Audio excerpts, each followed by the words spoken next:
कोणीतरी निवडून येलं, कोणीतरी पडतं. राजकारण असत असत. पण आज ज्या माणसाला तुम्ही निवडून दिले, आज प्रत्येक ठिकाणी जाऊन काल कुठेतरी सभा झाली, परवा कुठेतरी सभा झाली, 40 मिनिटं भाषण होतं. पण या 40 मिनिटांमध्ये 1.5 वर्षामध्ये 1 रुपयाचं सुद्धा काम तुम्ही निवडून दिलेला खासदार सांगू शकला नाही. काय योगदान आहे यांच्या शहरासाठी?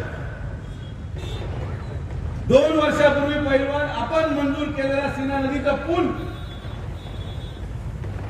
2 वर्ष झाले, मी खासदार नाही झालो, 2 वर्षापासून तो पूल तसाच लटकून आहे.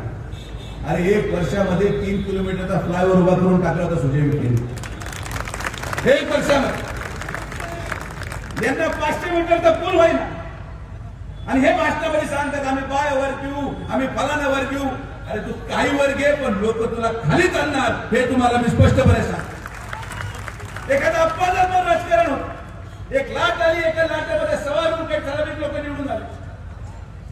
त्या लाटेचा आधार घेऊन लोक निवडून आले.